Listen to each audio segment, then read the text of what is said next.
Kauna-unahang Bicol Coconut Trade Fair ngayong taon ating tatalakayin kasama sina Provincial Director Jay Ablan ng Department of Trade and Industry, Camarines Sur, Miss Christine Diaz ng 2FT Food Products at si Miss Arlene Cabrera ng Jazz Handicrafts. Magandang tanghali po sa inyo, sir, mga ma'am. Magandang tanghali. Welcome po sa Bagong Pilipinas ngayon and thanks for joining us.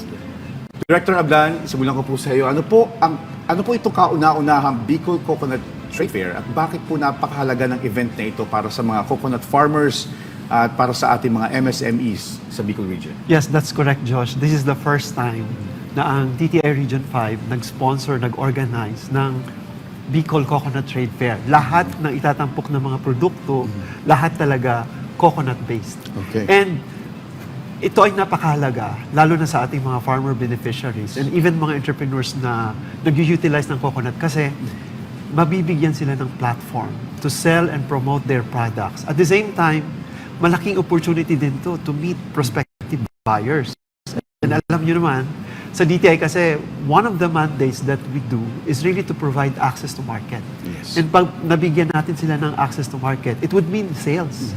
And of course, pag nagkaroon ng income, it would mean yung improvement ng kanilang pagbuhay. And of course, tulong na rin sa local economy ng Bicol. Okay. Well, Director, medyo gusto ko lang himayin kasi pag sinabi kasing coconut, akala nila yung bunga lang ng nyog eh. So, kumusta na po ba yung innovation ngayon? Ano po ba yung mga produkto na nakukuha natin sa nyog ngayon o sa puno ng buko or sa coconut rather?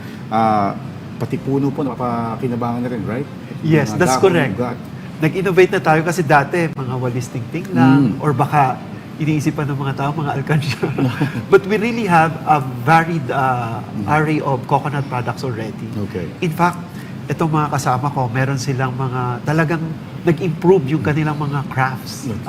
Kung dati siguro walis tingting lang or alkansya, sasabi ko, pero ngayon, napakaganda na ng disenyo when it comes to crafts. Also sa food. Kasi dati talagang kung minsan pag inisip yung coconut, baka naisip lang natin mga pandikoko, Yes. yung mga ganun. But we already have talagang mga globally competitive. In fact, isa sa mga tinutulungan namin, gumagawa siya ng coconut oil. And we're just waiting for him to comply with FDA requirement and soon makikita na natin siya sa export market. Yan. At sa ulat po, 4 na pong coconut-based MSMEs ang tampok sa trade fair ngayong taon. Ano po ang ipinapakita nito tungkol sa potensyal ng industriya ng nyog sa rehiyon?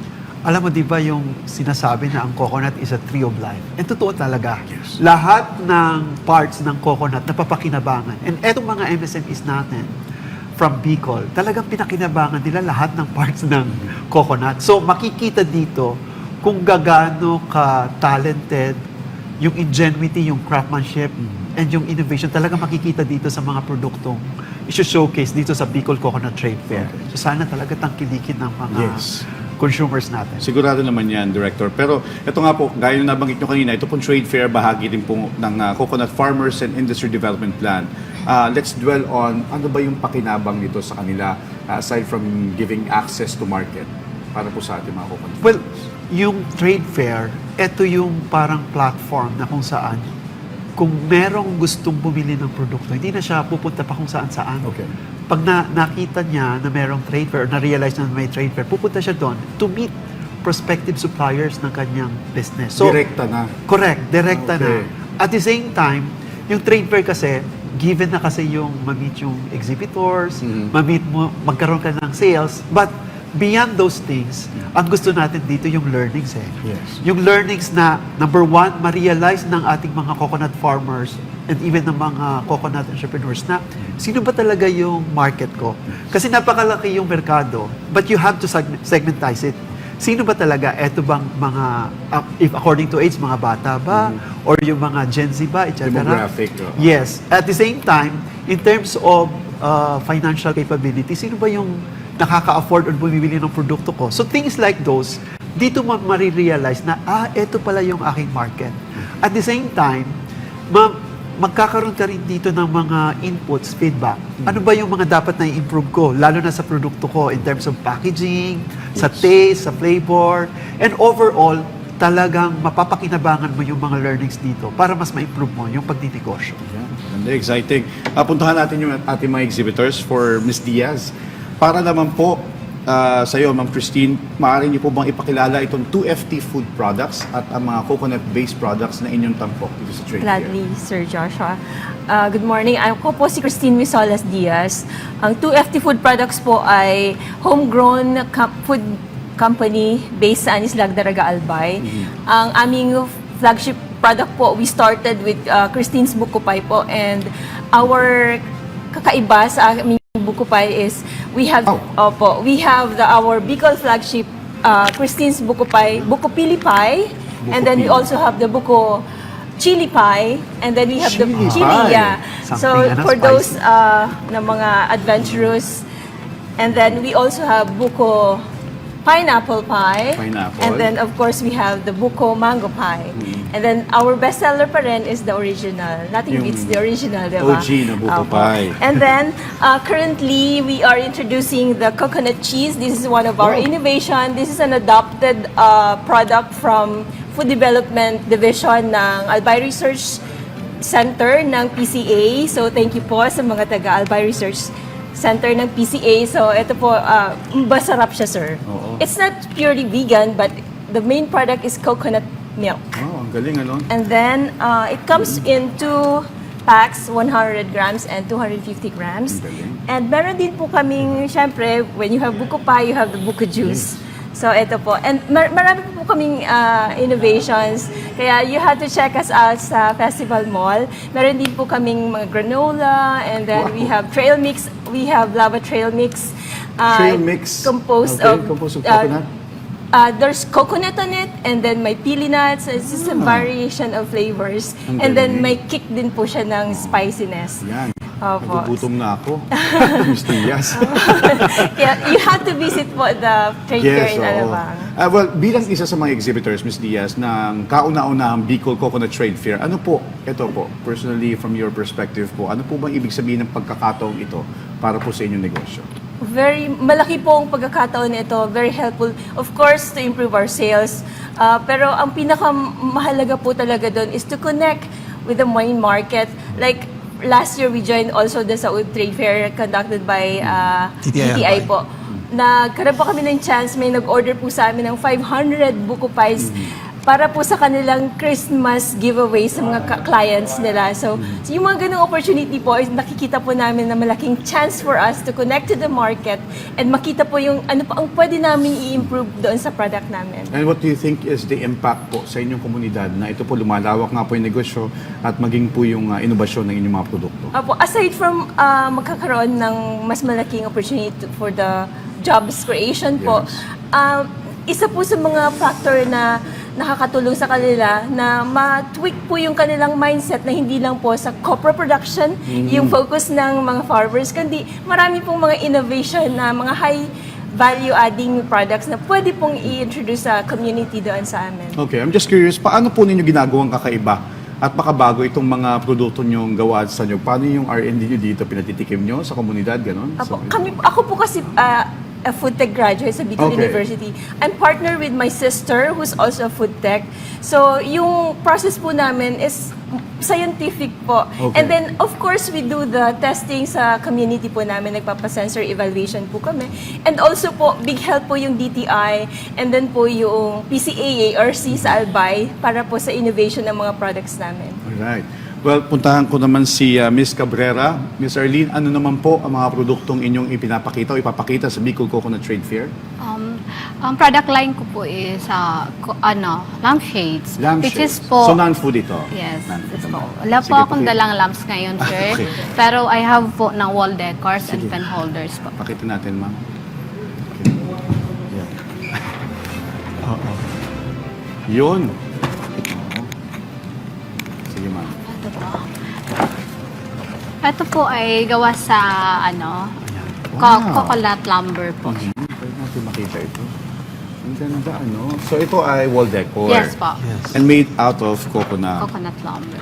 Okay. And this This is one po, naman. pen holder. Pen holders. Okay. So ito ma'am, kumusta po ang lifespan? Kasi pag sinabi ko, matagal ang itinatagal nito eh. Lalo na yung mga ganitong decorations.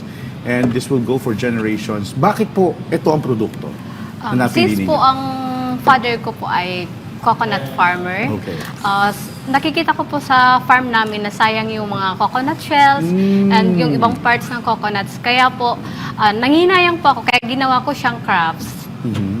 At paano po ninyo ginagagawang dekalidad at makabagong handicrafts sa mga materyales mula sa nyog? And I suppose itong mga materyales mo dapat itatapon na. Yes po. Pero ginagawa mong wall decor and other stuff. Paano po? Ano po yung Unang-una po, inspiration? para maging quality po siya is dapat yung tamang pagpili ng mature na nyog Okay. or ng lumber.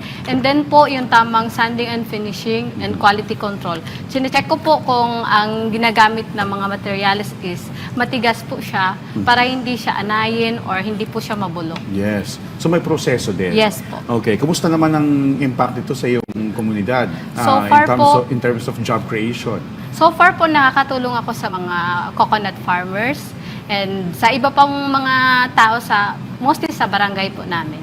Oo, pwede mong isabit, pwedeng ano, no? Yes. For minimalist, no? Ano po ito? Saan po inspired ito? Particularly this one? Sulong. Sulong. Yes po. Ibig sabihin, sabi daw po, kahit mahirap, push pa rin ang push. Oo. I-push mo lang, Yes sabi po. ni Ms. Cabrera. Pero in terms of benefits po ng inyong pagsali na katulad po ninyo mga MSME dito po sa kauna-unahang Bicol Coconut Trade Fair ngayong taon, ano po sa tingin ninyo ang benepisyo dito sa inyo po? Unang-una po, nadodouble yung sales. Okay. Direct po kami nakakahanap ng mga prospective buyers. Mm-hmm. And syempre po, pag sumasali kami sa mga trade fairs, nakakakuha din po kami ng mga iba't ibang ideas from different exhibitors po. Okay. But without these trade fairs po, what challenge po ba yun?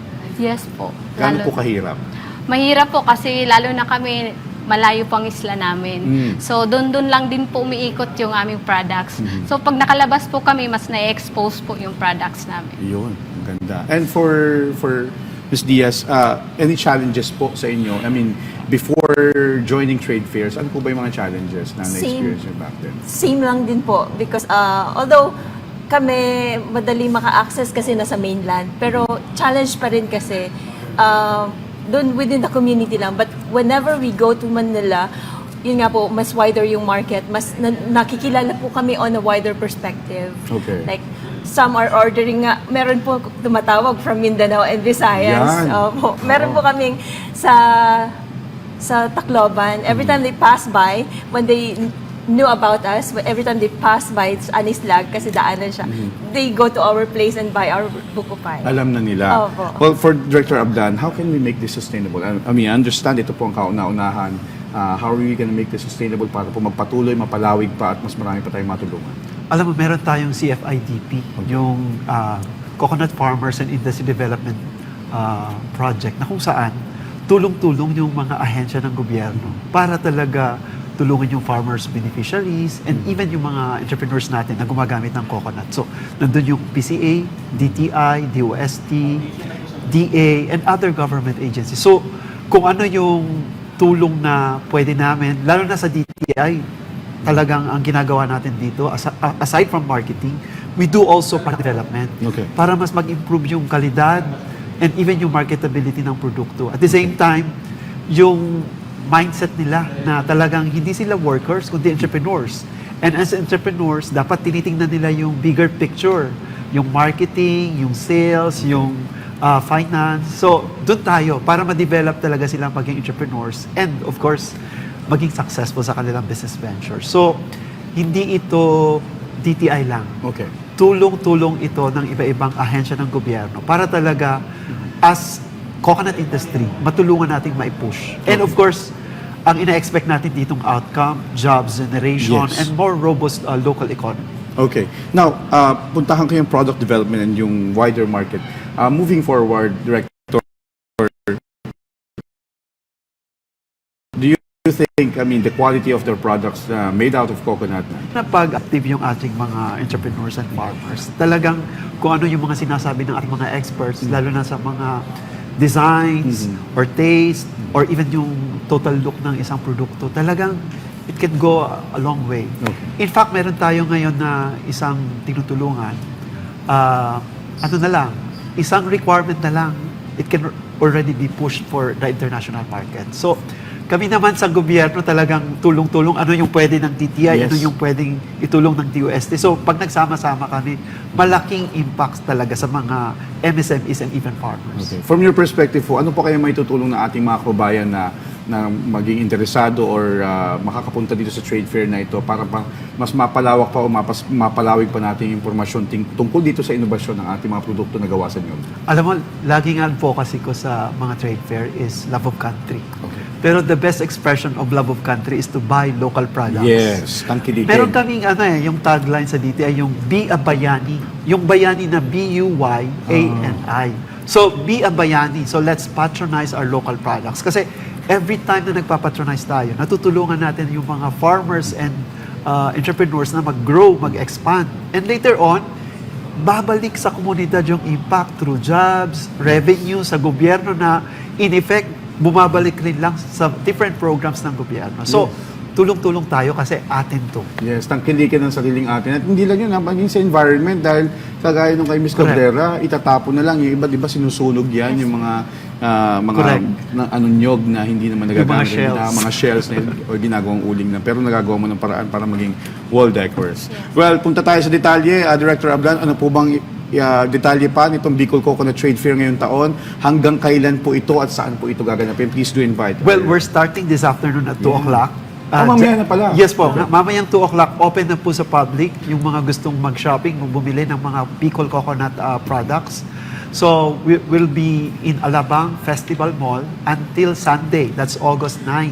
Okay. So, sana po, yung mga kababayan natin dito sa Camp Sur or sa Naga City, yung mga Bicolano natin na nandito, yung mga Oragon. Yun. Sana po pumunta tayo sa Alabang Festival Mall and tangkilikin natin yung mga produktong Bicol noon, produktong Oragon. Ayan, yung mga nanonood sa atin, 2 p.m. po, mamaya bukas na itong kauna-unahang Bicol Coconut Trade Fair sa Alabang Festival Mall, sa may carousel area po. Yes, tama po? carousel area. Okay, at makakasigurado po kayo dito na 100% legitimate coconut products, made out of coconut products po, mabibili ninyo. On that note, maraming salamat po sa inyong oras. Provincial Director Jay Ablan ng DTI Camarines Sur, Christine Diaz ng 2FT Food Products, at kay Arlene Cabreras ng Jazz Handicrafts. Maraming salamat po, sir, ma'am. Thank you for joining us.